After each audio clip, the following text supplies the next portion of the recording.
Assalamualaikum warahmatullahi wabarakatuh.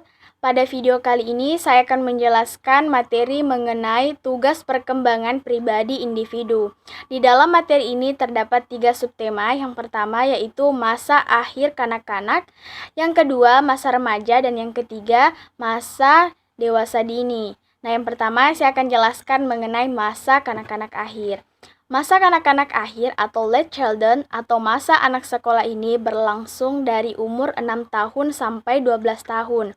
Selainnya, konstan menanamkan masa kanak-kanak akhir atau masa sekolah ini dengan masa intelektual, di mana anak-anak telah siap untuk mendapatkan pendidikan di sekolah dan perkembangannya berpusat pada aspek intelek. Adapun Erikson menanamkan bahwa ini sebagai masa timbulnya sense of accomplishment, di mana masa kanak-kanak pada masa ini merasa siap untuk menerima tuntutan yang dapat timbul dari orang lain dan melaksanakan atau menyelesaikan tuntutan itu. Kondisi inilah kiranya yang menjadikan anak-anak pada masa ini memasuki masa keserasian untuk bersekolah. Adapun tugas perkembangan pada masa kanak-kanak menurut Robert J. Havigers yaitu yang pertama mempelajari keterampilan fisik yang diperlukan untuk permainan-permainan yang umum, yang kedua membangun sikap yang sehat mengenai diri sendiri sebagai makhluk yang sedang tumbuh, yang ketiga belajar menyesuaikan diri dengan teman-teman sebaya seusianya, yang keempat mengembangkan peran sosial pria atau wanita yang tepat, yang kelima mengembangkan keterampilan-keterampilan yang diperlukan untuk kehidupan sehari-hari, yang keenam mengembangkan hati nurani, pengertian, moral, dan tingkatan nilai, yang ketujuh mengembangkan sikap terhadap kelompok-kelompok sosial dan lembaga-lembaga, dan yang kedelapan yaitu mencapai kebebasan pribadi. Adapun ciri-ciri masa kanak-kanak akhir yaitu label yang digunakan oleh orang tua usia kanak-kanak akhir adalah usia yang menyulitkan, di mana anak-anak tidak mau menuruti perintah dan di mana anak-anak banyak dipengaruhi oleh teman sebaya dan anggota keluarga lain. Dalam keluarga yang terdiri dari anak laki-laki dan perempuan saling mengejek dan sering terjadi pertengkaran dan sering terjadi seragam fisik. Label yang digunakan oleh para pendidik pada usia kanak-kanak adalah usia sekolah. Masa ini para pendidik memandang sebagai periode kritis dan dorongan berprestasi, di mana anak membentuk kebiasaan untuk mencapai sukses, tidak sukses, dan sangat sukses. Sekali terbentuk kebiasaan untuk bekerja di mana di atas atau sesuai dengan kemampuan cenderung menetap sampai dewasa.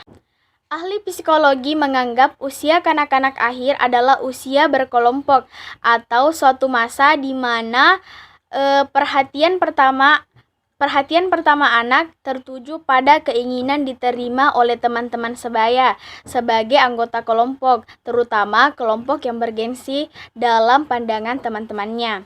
Pada psikolog menemukan masa akhir kanak-kanak adalah masa kreatif, masa dalam rentang kehidupan di mana akan menentukan apakah anak-anak akan menjadi konformis atau pencipta karya yang baru dan original.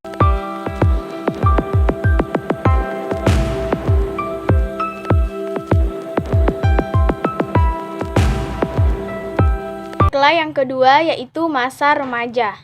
Salah satu periode dalam rentang kehidupan adalah fase remaja. Masa remaja ini merupakan segmen kehidupan yang penting dalam siklus perkembangan individu dan merupakan masa transisi yang dapat diarahkan kepada perkembangan masa dewasa yang sehat. Untuk dapat melakukan sosialisasi dengan baik, remaja harus menjalankan tugas-tugas perkembangan pada usianya dengan baik. Apabila tugas perkembangan sosialnya ini dapat dilakukan dengan baik, remaja tidak akan mengalami kesulitan dalam kehidupan sosialnya, serta akan membawa kebahagiaan dan kesuksesan dalam menuntaskan tugas perkembangan untuk fase berikutnya.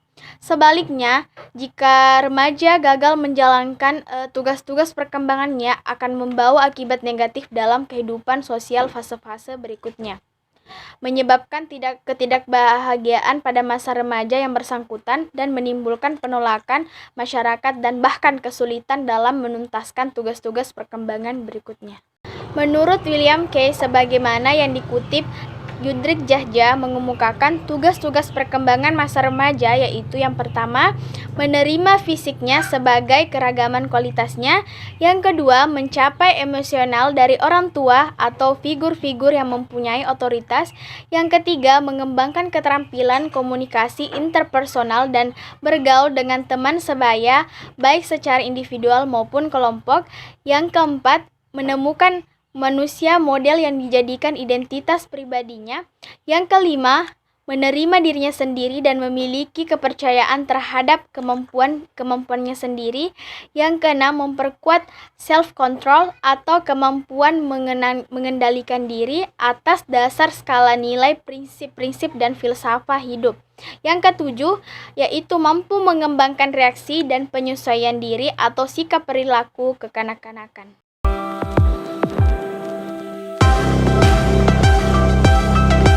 Kemudian yang ketiga yaitu masa dewasa dini. Dalam menjalani kehidupannya, orang dewasa awal atau orang dewasa dini perlu dan penting dalam menjalankan tugas perkembangannya, agar dalam kehidupannya tidak mengalami masalah yang berarti dan merasa bahagia menjalani kehidupan yang akan dijalani selanjutnya.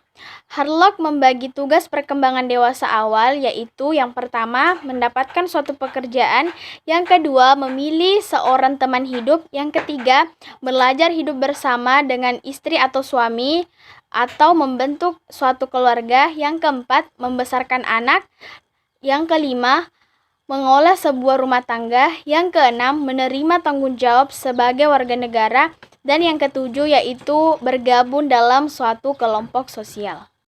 Adapun tugas perkembangan orang dewasa awal menurut R.J. Havigers dalam Harlock yaitu yang pertama, memilih teman hidup.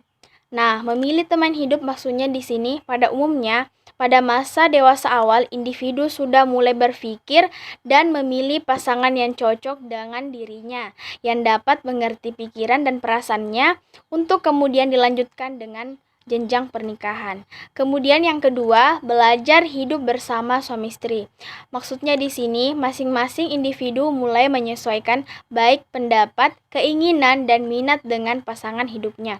Yang ketiga, mulai hidup dengan keluarga atau hidup berkeluarga. Maksudnya di sini dalam hal ini masing-masing individu sudah mulai mengabaikan keinginan atau hak-hak pribadi yang menjadi kebutuhan atau kepentingan utama adalah keluarga. Kemudian yang keempat, dituntut adanya kesamaan cara serta paham. Maksudnya di sini hal ini dilakukan agar anak tidak merasa bingung harus mengikuti cara ayah atau ibunya. Maka dalam hal ini pasangan suami istri harus menentukan bagaimana pola asuh dalam mendidik anak-anaknya. Yang kelima yaitu mengelola rumah tangga. Dalam mengelola rumah tangga harus ada keterus-terangan antara suami istri. Hal ini untuk menghindari percekcokan dan konflik dalam rumah tangga. Yang keenam, mulai bekerja dalam suatu jabatan. Seseorang yang sudah memasuki masa dewasa awal dituntut untuk dapat memenuhi kebutuhannya sendiri, yaitu ialah bekerja. Dalam pekerjaannya tersebut, individu dituntut untuk dapat menyesuaikan diri dengan lingkungannya. Yang ketujuh, mulai bertanggung jawab sebagai warga negara. Nah, di sini secara layak seorang yang dikatakan dewasa sudah berhak untuk menentukan cara hidupnya sendiri, termasuk dalam hal ini hak dan kewajibannya sebagai warga dari suatu negara. Yang kedelapan, memperoleh kelompok sosial yang seirama dengan nilai-nilai atau pemahamannya. Nah, setiap individu mempunyai nilai-nilai dan paham yang berbeda satu sama lain. Pada masa ini, seorang individu akan mulai mencari orang-orang atau kelompok yang mempunyai paham yang sama atau serupa dengan dirinya. Setiap individu memiliki tugas-tugas perkembangan pada setiap fase kehidupannya, termasuk orang dewasa awal, dan setiap tugas perkembangan tersebut akan semakin sulit sesuai tahap perkembangan individu tersebut. Oleh karena itu, individu harus bisa menyelesaikan dengan sebaik mungkin. Tugas perkembangan yang disebutkan oleh para ahli di atas harus bisa dilaksanakan oleh orang dewasa awal. Keberhasilan dalam menjalankan tugas-tugas perkembangan tersebut akan membawa dan menimbulkan kebahagiaan dan mengarahkan kepada keberhasilan dalam menyelaksanakan tugas-tugas perkembangan pada fase-fase selanjutnya. Sebaliknya, jika individu tersebut gagal dalam melaksanakan tugas perkembangannya, maka akan mengantarkan pada ketidakbahagiaan dan akan mengacaukan tugas perkembangan yang akan dijalani selanjutnya.